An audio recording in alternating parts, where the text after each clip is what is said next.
Então, a história da fototerapia não é recente. A gente, desde o Egito Antigo, já se usava extratos dessa planta, amijanos, no tratamento do vitiligo associado ao sol.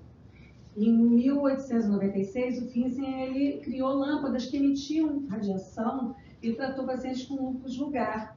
E na década de 20, Böckermann ele utilizou lâmpadas artificiais emitindo radiação ultravioleta B associada ao Coaltar no tratamento da psoríase.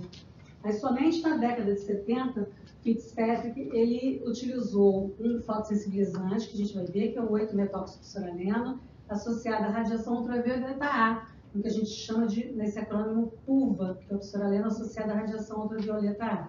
A seguir, a criação de lâmpadas emitindo radiação ultravioleta B, e o que a gente, antes do início de banda larga, atualmente a gente utiliza essa radiação de banda estreita, que a gente vai ver, as lâmpadas de ultravioleta A1, que a gente não tem aqui no Brasil, se usa muito na Europa, e mais recentemente a fotoferese extracorpórea, que a gente utiliza também ultravioleta A. Então, dentro da fototerapia, nós utilizamos a radiação ultravioleta A, que vai em um comprimento de onda de 320 a 400 nanômetros. Então, como o Jung falou, a gente utiliza ultravioleta A para lesão mais profunda, a gente não utiliza para lesão superficial. A gente vai ver as indicações do ultravioleta A. O ultravioleta B, no caso, a gente vai utilizar o de banda estreita, que é de 311 nanômetros. Então, ultravioleta A, nós utilizamos com o método PUVA, associado ao psoraleno. Na Europa se utiliza bastante esse psoraleno dentro de uma banheira que eles chamam de PUVA BF. Em Viena eles usam bastante isso. E a fotoferese extracorpórea também utilizando ultravioleta A.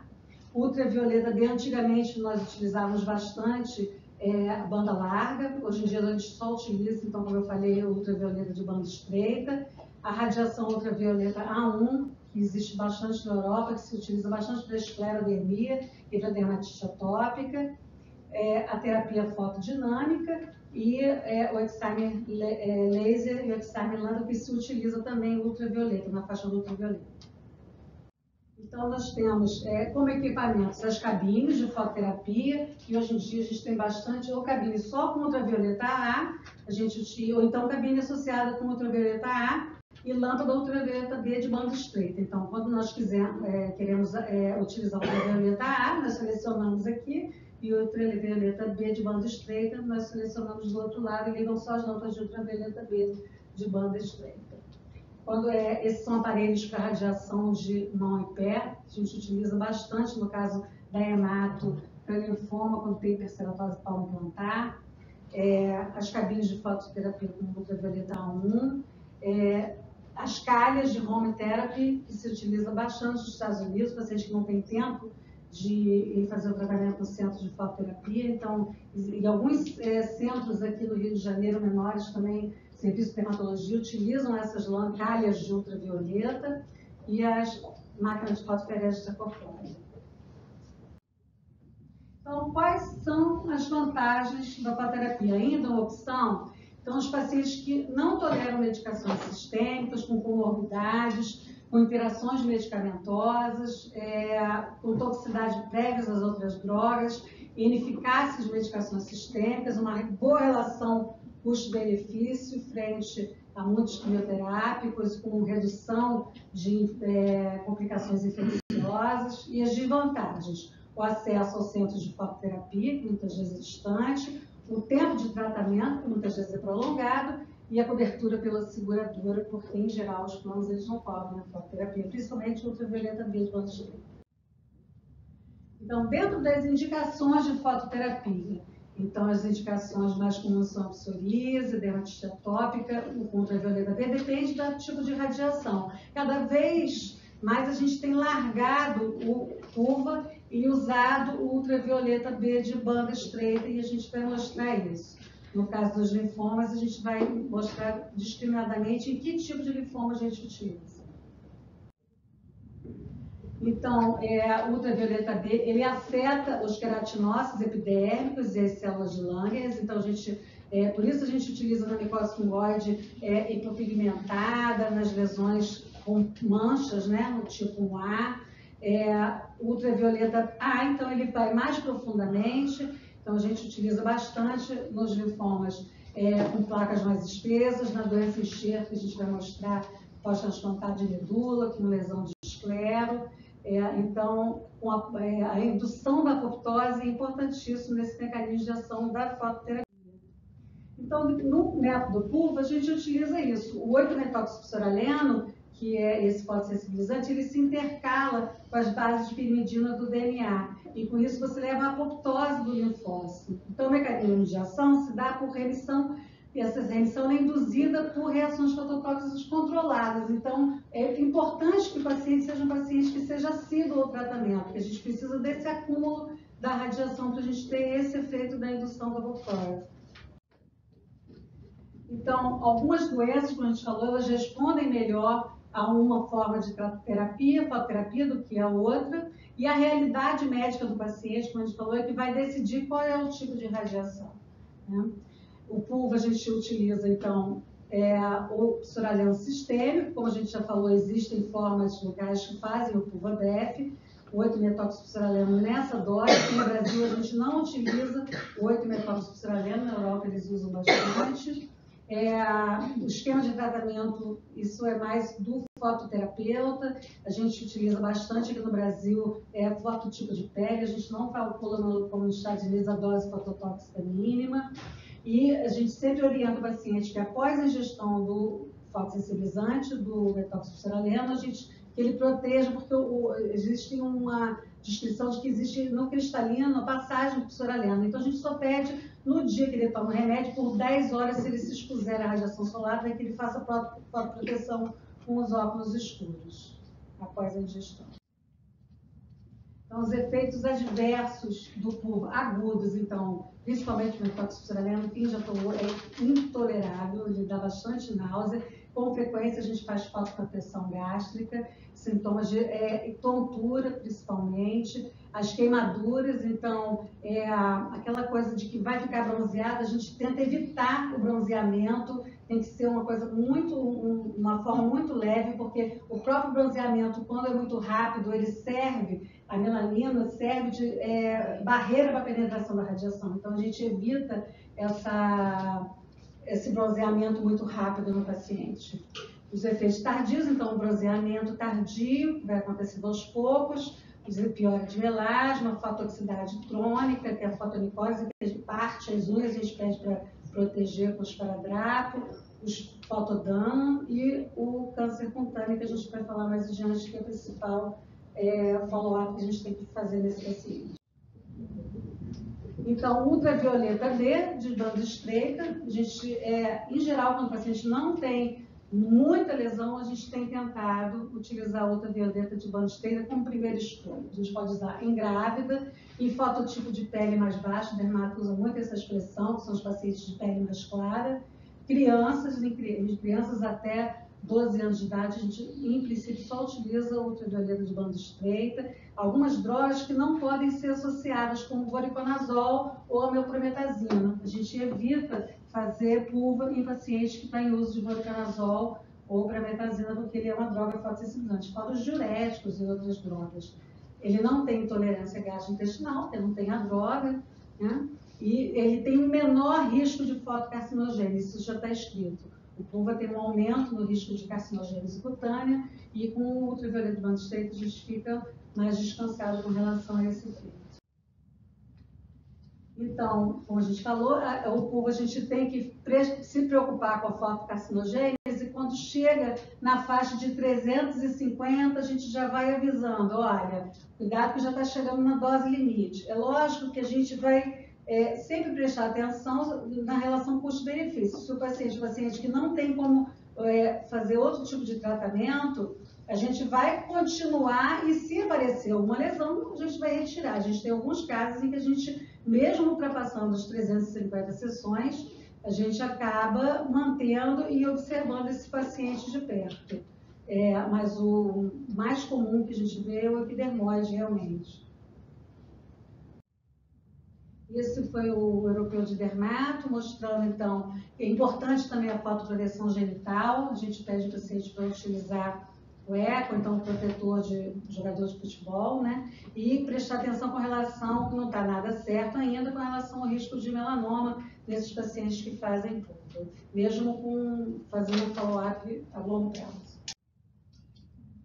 Fotoferese extracorpórea. Então, ela é uma indicação no linfoma cutâneo do FDA, e o insurance nos Estados Unidos, eles não pagam, apesar de não aprovado, eles pagam para doença enxerto crônica, refratária e na rejeição de transplante cardíaco. Na esclerose sistêmica, no diabetes mellitus, na esclerose, existem vários trabalhos sendo realizados, trabalhos com descrição de case reports. A gente tem dermatite atópica e em doenças não dermatológicas, alguns trabalhos com doenças de Crohn. Então, como é que a gente realiza a fotoferese extracorpórea? Então, essa é a etapa 1, que é a fase de coleta, onde o sangue é centrifugado, é colocado numa bolsa de concentrado de leucócitos. Nessa fase, essa bolsa caminha, onde é adicionado o 8-metoxifosfuraleno, ela caminha para a máquina, dentro da máquina, dependendo do tipo de sistema que você use, mas esse 8-metoxifosfuraleno e o sangue do concentrado de leucócito é fotoativado e ele retorna ao paciente. Então, são 3 etapas, já está a etapa fase de coleta, a fase de fotoativação e a fase de reinfusão. Então, no mecanismo de ação, o principal seria a apoptose e a diferenciação dos melnócitos em células dendríticas que se tornam maduras e fazem a fagocitose dos corpos apoptóticos e, no final de tudo, vou meter isso, a geração de linfócitos CD8 reguladores, né? Todo mecanismo imune dentro da. Então, existem alguns sistemas no mercado.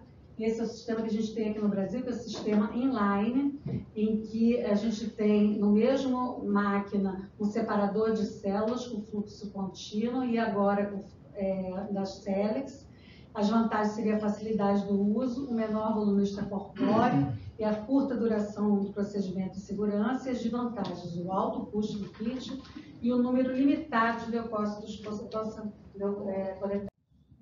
Essa é uma outra máquina que é o sistema offline da Macropharma, onde existe um separador de células e um aparelho iluminador. E esses leucócitos, então, são coletados pelo separador de células, adiciona-se o 8-MOP e ele é irradiado na máquina que irradia ultravioleta, numa outra máquina.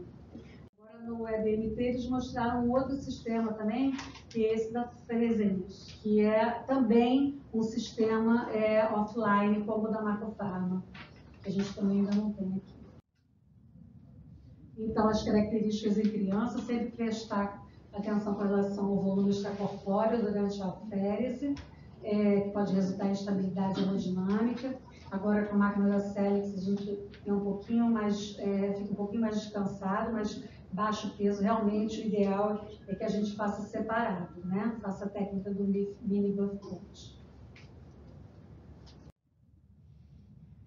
Então, a gente vai falar agora em cada doença na fototerapia. Então, a gente tem, esse é um artigo do Trautinger, que é de Viena, as indicações dentro dos linfomas da linfose fungóide, leucócitos, cesari e a papulose linfomatoide, que podem ou não, dependendo da refratariedade, ser associadas a drogas de segunda linha. Aqui um outro artigo recente que mostra que a fototerapia ela pode ser utilizada nos estágios iniciais e em pacientes também. Nós já tivemos alguns casos de micose fungoide eritrodérmica ou de cesaria, um paciente muito idoso que não ia tolerar fotoferese e algumas vezes a gente já utilizou púrpura associado ao interferon, com dose baixa. Com boa resposta, a gente conseguiu levar o paciente. Então, lembrar que a fototerapia ela é utilizada como terapia direta à pele, como o nome falou, mas tanto para lesões localizadas, como nas formas mais generalizadas. E muitas vezes combinadas a outras terapias, como nós já fizemos algumas vezes fotoferese associada ao UVB, quando existia uma forma, um hipocromia associado, ou fotoferese, retinoide, e nós podemos associar, combinar as terapias aqui. Então, aqui mostrar que, além da forma de tratamento, a gente pode usar a fototerapia também como manutenção. A gente faz fotoferese do paciente, o paciente melhora, fica um tempo sem doença em atividade, mas a gente pode controlar, como ele tem um pouco ainda de sintoma na pele, com ultravioleta B ou com pulva. Algumas vezes a gente faz isso, com manutenção. Então, qual é a indicação da fototerapia com ultravioleta B de banda estreita? Então, ele é a primeira opção nos estágios iniciais, manchas, pacientes, então, como eu falei, com fototipos baixos, não tem restrição, então, de gestância em criança. Os efeitos adversos seria mais uma queimadura muito leve, é raro a gente ter queimadura com ultravioleta B de bandas estreitas. As vantagens em relação ao pulva: ela não tem o efeito fotossensibilizante, tem uma redução na fotocarcinogênese a longo prazo e não tem a reação com drogas fotossensibilizantes, como a gente falou. Então, qual seria a indicação para o pulva? A falha é o UVB. Muitas vezes a gente coloca o paciente no ultravioleta na banda estreita e o paciente progride e a gente troca para o pulva. Ou então, quando o paciente, a gente está usando ultravioleta B, tira o paciente, deixa ele fora, porque a gente não faz, a gente vai ver isso mais manutenção com fototerapia, e o paciente recai logo em seguida. Aí é uma indicação para a gente passar para o pulva. Placas mais espessas, como a gente falou, a mucosa fungóide folicular. Em geral, a gente utiliza o pulva, fototipos de pele mais altos, por causa da melanina. Então, a gente dá preferência, paciente de pele escura, a utilizar o pulva. A resposta, então, quando o paciente tem resposta clínica pequena no LMF, eritrodérmica e cesaria, a gente pode utilizar associado a fotoferese à fototerapia. Então, a eficácia vai estar relacionada ao estadiamento do paciente. Quanto maior o estadiamento, menor a eficácia. Isso também foi um artigo de 2018 do Europeu de Dermato, onde mostrando que o folicular sempre vai exigir mais doses de tratamento. Então, a gente não pode esperar que uma mucosa fungóide folicular ela saia, a gente consiga clarear rápido. A gente vai esperar que ela ultrapasse, inclusive, o tempo de sessões de segurança que a gente tem. A terapia de manutenção, então, a gente não realiza, pelo menos lá no a gente não realiza. Quando ela está indicada, quando a gente quer diminuir a doença residual, para prevenir a recaída, o paciente que recai, a gente tira da fototerapia 2 meses depois recai, a gente bota de novo, trata de novo, a gente retrata o paciente e ele recai de novo. Então, é uma indicação para a gente fazer terapia de manutenção. Para prolongar os intervalos livres de doença, isso aqui é questionável, a gente sabe que a gente não consegue prolongar e manter a melhora, principalmente do fluido, a gente consegue.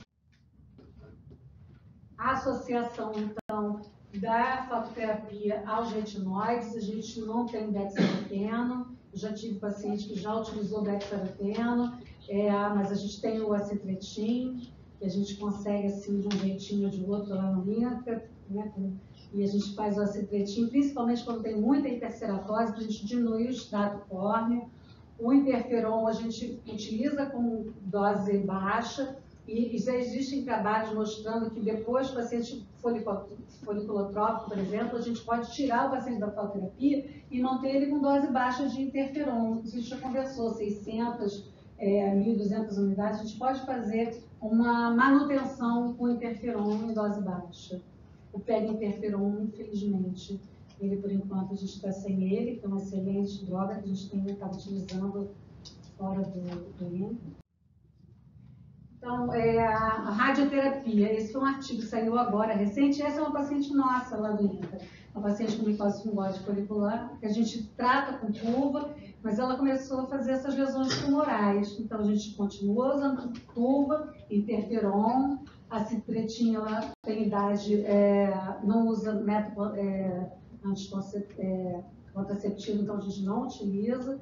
E a gente realizou radioterapia, depois ela começou a recidivar aqui, lesão tumoral, e a gente realizou radioterapia, pediu para o pessoal da rádio ajudar. radioterapia aqui.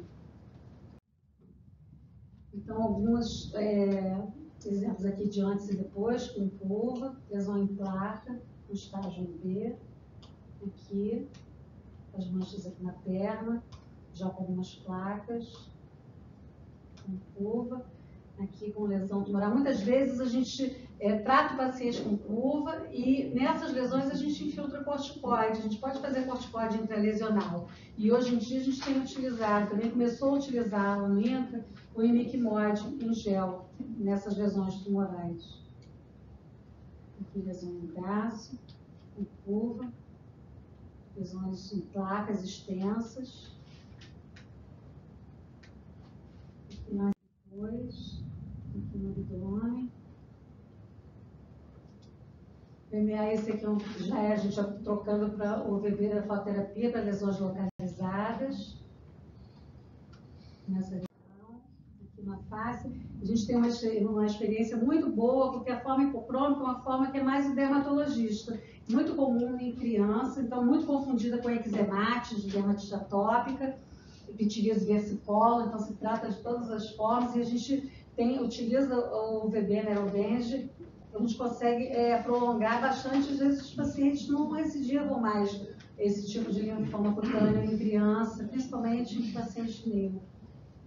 Aqui antes e depois, a mucosa hipocrômica, o paciente ainda já reduzindo o número de lesões. A fotoferese linfomas cutâneos. Então, dentro das drogas de primeira linha aprovadas para os estágios mais avançados, a fotoferese, o interferon, aqui o PUVA para o interferon, como eu falei, com pacientes mais idosos, a gente faz, dexametano a gente não tem, a associação beta-hexate que a gente usa menos. Então, essa é a classificação também do EORTC, que utiliza a fotoferese tanto no estágio 3A, B, como na síndrome de cesariana, sozinho ou combinado. A gente vai ver quando a gente combina. Então, os critérios de seleção para os pacientes. O critério maior seria o estágio 3 e 4, com o mínimo de doença, no estágio em placa, de 10 a 15% de superfície corporal. Os critérios menores seriam ausência de linfadenopatia extensa ou envolvimento de órgãos internos, envolvimento de sangue periférico. O ideal é que a gente tenha um pouco de célula de cesariana no sangue para a gente ter ação anticlonotípica, mas não muito. Muito a gente associa o interferon. A contagem de leucócito, em geral, ideal assim, menor que 20 mil. Pouco tratamento quimioterápico, então, por favor, mínimo de quimioterapia. A gente pede isso porque muda a imunidade do paciente e a resposta diminui a fotoferese.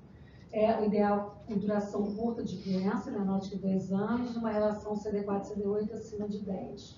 Então, elegível para o tratamento seria aquele paciente com um critério maior, associado a um ou mais critérios menores.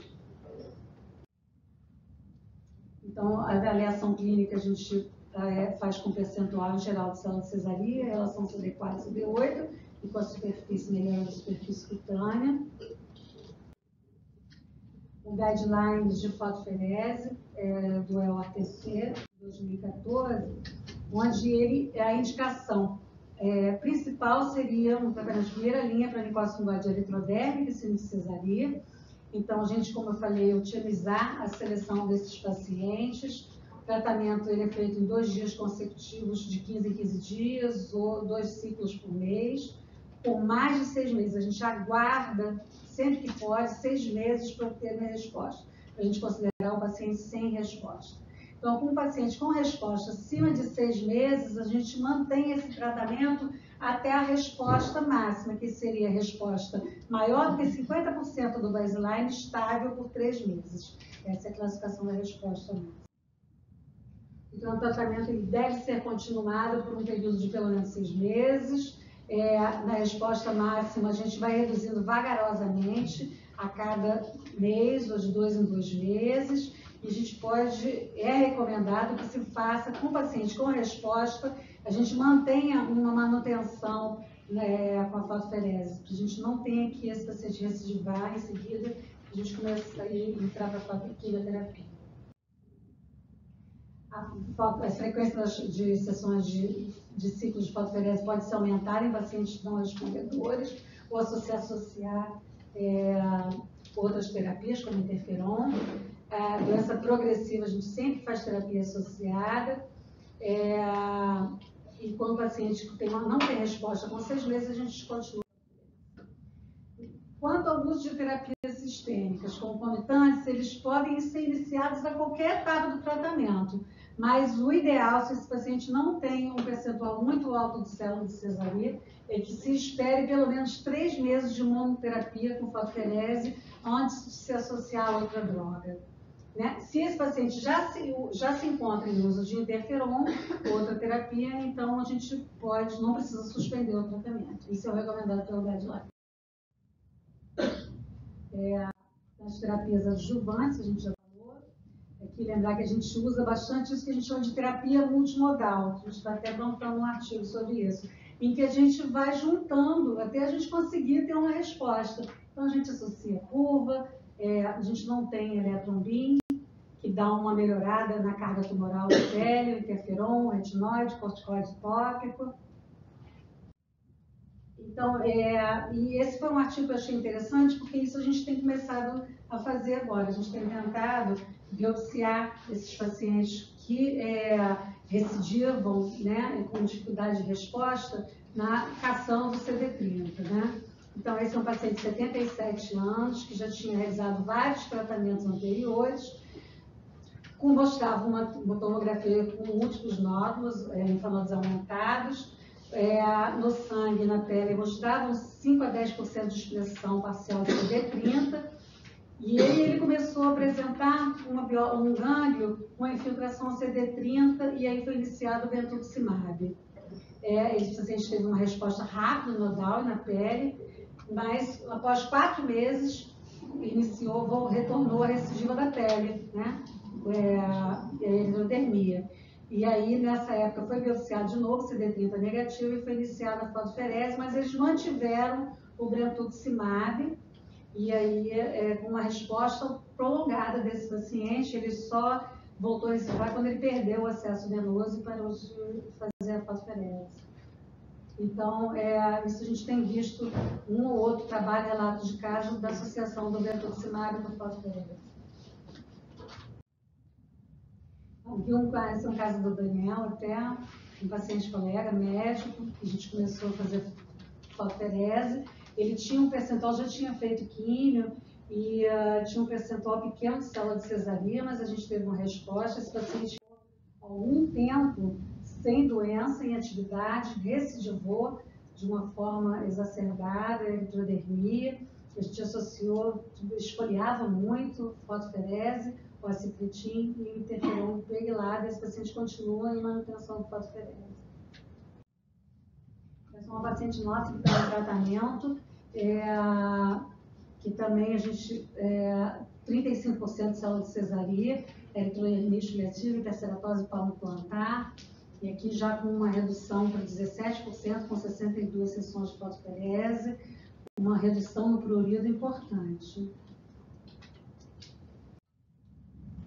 Então, sempre que esse paciente é outro paciente também com eritrodermia, antes e depois, a gente sempre associando, em geral ele já vem com uma carga tumoral grande, a gente dificilmente consegue pegar o paciente para fazer a monoterapia.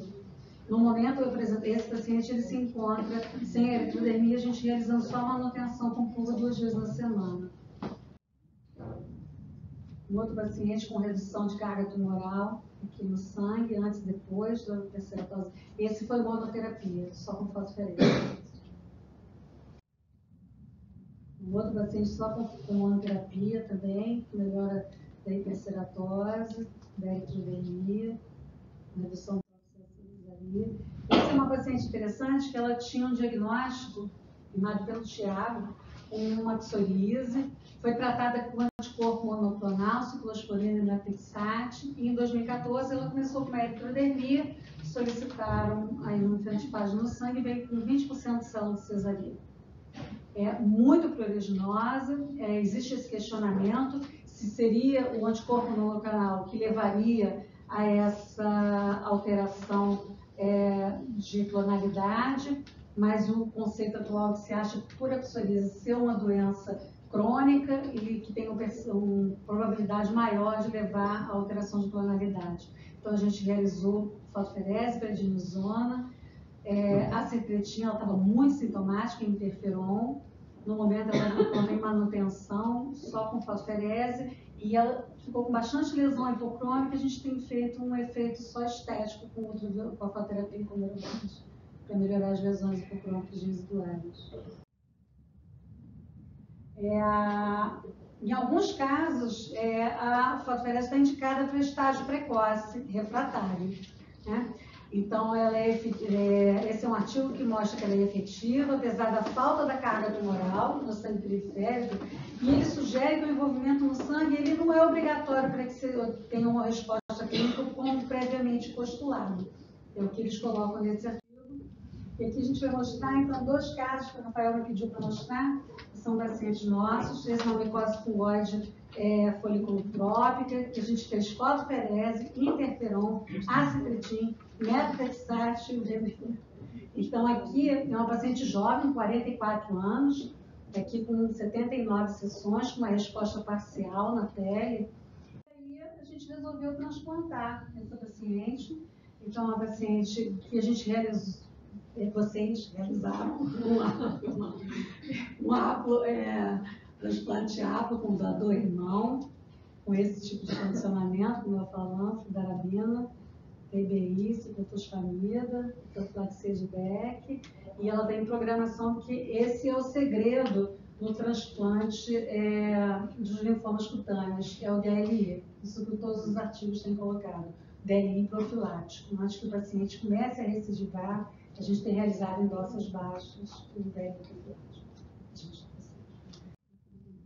Esse é um outro paciente nosso também, foliculotrópico, 30 anos de idade, fez fosferese, interferon, acitretin, e também foi indicado transplante. A gente apresentou esse caso na EBMT agora.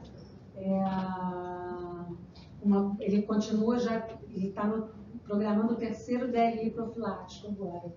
Ele recidiva um pouquinho, a gente volta e a gente tem controlado ele imunologicamente com DLI. Bom, fototerapia da doença enxerto, que a fototerapia está indicada tanto no envolvimento generalizado como no localizado. Então, a gente utiliza ultravioleta de banda estreita, tanto na forma com pouca lesão, como com lesão mais generalizada, mesmo com fibrose na pele, com esclerodermia. Então, qual é a indicação na doença do enxerto contra-hospedida? Com comprometimento mais profundo, ou com mais de 50% de superfície corporal cometida, então no líquen plano extenso.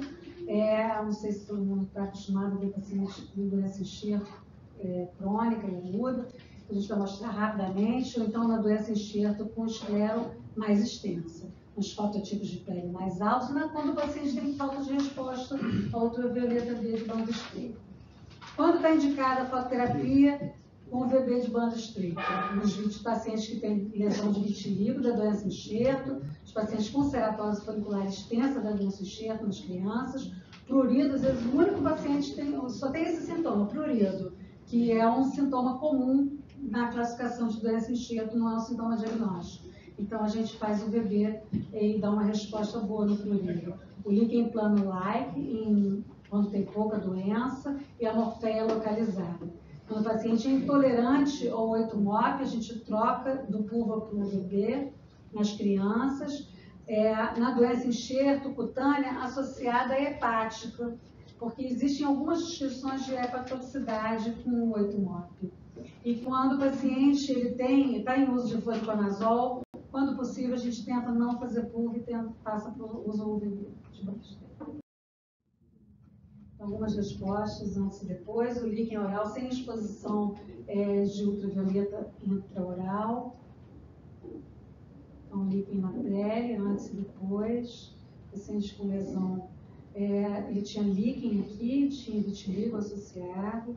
Os pacientes mais antigos, aqui, o paciente com líquen extenso, cutâneo. Esse é um paciente até do Quiatone de São Paulo, que mandou um líquido importante. É um paciente que já tinha feito uma LMA, já tinha recaído, era o segundo transplante, um APLO, um líquido extenso, e a gente teve uma boa resposta só com fototerapia, sem precisar retornar à imunossupressão, que é o que a gente tenta evitar. Aqui antes e depois, um líquido extenso também, no dorso. Aqui as escleros, né, com forma com a esclerose aqui, com dificuldade na mobilização, que a gente chama de esclerose não móvel, imóvel, aqui uma esclerose não móvel, aqui com melhora no pregueamento. Difícil a gente melhorar a hipercromia numa esclero, mas a gente consegue melhorar bem o pregueamento da pele. Nas crianças, os bebês, bandas estreitas, nas ceratoses folliculares, aqui antes e depois. Os casos de vitiligo, associado nas morféias localizadas, só com fototerapia com banda estreita. A fotoferese corpórea, onde a gente pode utilizar tanto na forma crônica como na forma aguda. Então, dentro dos tratamentos que estão descritos na literatura, a fotoferese é que tem mais estudos. Quais seriam as indicações? Então, ela é indicada como segunda linha quando ocorre piora das lesões em um órgão previamente afetado, aparecimento de doença enxerto em órgão não afetado previamente, falta de resposta após um mês de tratamento ou impossibilidade de reduzir a dose de corticoide para menos de 1 mg por quilo em 2 meses. Então, ela é B1, como segunda linha de pele, de fotoferese em pele, na cistia de pele, boca e fígado, e C2 como terceira linha em outros órgãos. Então, a resposta da fotoferese às vezes similar com algumas outras drogas, mas com menos toxicidade. A pele sempre é um órgão que responde melhor, depois o fígado. Então, ela tem a vantagem de não ter um efeito imunossupressão, a interação com outras drogas, com isso reduzindo o risco de recaída da doença, de infecção e de malignidade, de recidivo da malignidade, de segunda neoplasia, e não ocorre o bloqueio do efeito GVL, que muitas vezes isso é importante no controle da recaída da doença. São os fatores que podem influenciar na resposta clínica da fotoferese, como peso corporal, volume extracorpóreo permitido, então o peso é importante, às vezes, do paciente, as condições clínicas do paciente no momento do procedimento, a necessidade de acesso venoso central, isso é um grande problema para a gente, por causa da infecção pelo catéter, e as alterações laboratoriais, principalmente plaqueta, que às vezes a gente tem que usar citrato em vez de heparina, a gente tem que trocar no sistema, na plaqueta. Então, as contraindicações, critérios de exclusão, os hematológicos, seriam a anemia severa, ou a trombocitopenia, o leucócito baixo, os anticoagulantes alternativos e as contraindicações de aférios já conhecidas. Então, como é que a gente faz? No hospital, a gente utiliza esse esquema que na primeira semana, a gente faz 3 vezes na semana, 3 ciclos, e a partir da segunda semana, 2 ciclos por semana, em geral até a 14ª semana, e então isso vai depender muito da extensão da doença, da quantidade de imunossupressão que esse paciente realiza. Esse foi um post que eu vi no WebMT agora, do pessoal da França, que eles utilizavam aqui, que está ruim de enxergar, né? Mas eles tiveram uma resposta em torno de 70%, tanto para doença aguda como para crônica.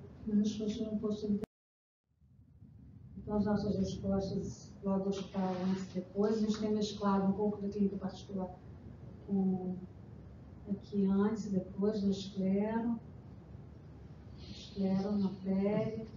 Aqui uma melhor a gente pode ver. E que, olha, a gente consegue ver a área de pele sã aqui, já com ganhada aqui também. O paciente consegue aqui, a pele segurando aqui, a face, nessa localização, e o paciente já consegue levar os braços. líquen, paciente que tinha esclero, líquen também com resposta do líquen oral do fotoferese.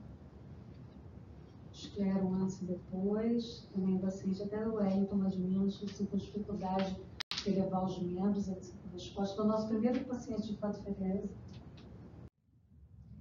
Esse é um paciente também nosso, que aqui com dificuldade de levar os braços, aqui com dificuldade de fazer o sinal da prece, bastante quitiose nas pernas, aqui o sinal do cano, né, que a gente quer fáscia, né, melhor da fascite, melhor do apegamento, melhor aqui da mobilidade articular. Antes e depois, do esclero. A hipercromia é sempre mais difícil, mais paciente de tipo alto. Essa é uma paciente que a gente tratou na INCA, que veio da Bahia, começou a fazer fotoferese, e que antes, durante a fotoferese, a gente consegue reduzir o corticoide, que isso também é excelente, na fotoferese. Antes e depois, melhor da opinião. Esse paciente veio encaminhado do sul, a gente, para fotoferese, vinha com bastante lesão ulcerada da doença enxerto, com dificuldade articular, para a pele é uma resposta sempre boa, depois com melhores ulcerações. Então, algumas vezes a gente precisa, quando o paciente tem muita alteração cutânea, ou então muita esclero, associar a terapia combinada com a fotoferese. E lá no INCA a gente realiza o uso do natinib com frequência para quando a gente tem alteração de esclero na doença enxerto crônica. Alguns relatos, às vezes também utiliza quando tem muita fascite associada, methotrexate. E isso é um trabalho que a gente tem feito, porque na doença enxerto a gente consegue ver que a gente tem várias alterações cutâneas ao mesmo tempo. Então, a gente tem esclero, a gente tem vitiligo, a gente tem líquen. Então, muitas vezes a gente associa a fotoferese, eu não vou conseguir tratar esse vitiligo desse paciente se eu não utilizar ultravioleta. Então, a gente tem associado a terapia. Quando tem muita doença na pele, esclero, muitas vezes a gente associa a fotoferese com pulpa nos dias alternados da fotoferese. Ulceração, a gente tem uma boa resposta nessa associação. A doença aguda, então como segunda e terceira linha, dependendo do órgão acometido. Aqui na doença aguda, isso é uma coisa que eu tenho uma regra que a gente tem colocado.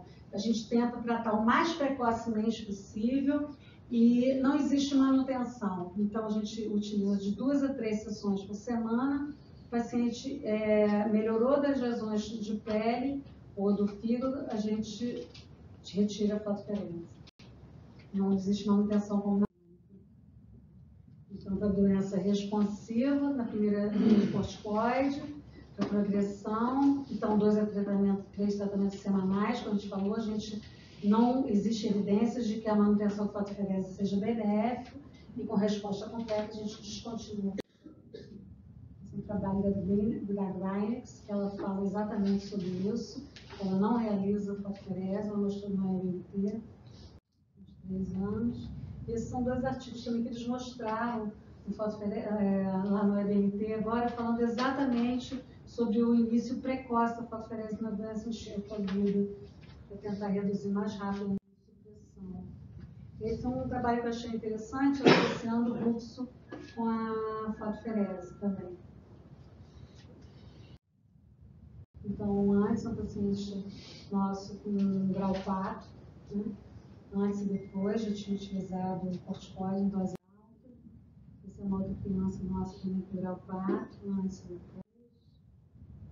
Rapidamente na papulose inflamatória. Então, lembrar que a papulose inflamatória, atualmente, ela é dividida em 6 tipos, né? E que o tipo A e o tipo D são aqueles que não têm associação com doença maligna, tanto como nos outros tipos. Então, pouca doença a gente observa, lesões mais extensas, a gente, o tratamento objetivo é prevenir novos surtos. Primeira indicação é o methotrexate em dose baixa. Alguns pacientes que não respondem ao methotrexate, pode-se utilizar o PUVA, ou se for pouca doença, o revestimento estreita. Para a doença refratária, tem alguns tratamentos, alguns trabalhos mostrando o uso do Ventux também para a população inflamatóide. Esse é um paciente nosso, lá dentro da população inflamatóide, a gente fez curva, e a gente conseguiu manter um bom tempo sem doença, lógico que esses pacientes fazem recorrência. Rapidamente, um paciente que a gente está comentando com osteocytose de célula de Langerhans, que já está no uso de corticoide. É um paciente que a gente ainda está em tratamento, mas a gente conseguiu tirar o corticoide dela, uma boa resposta ao público.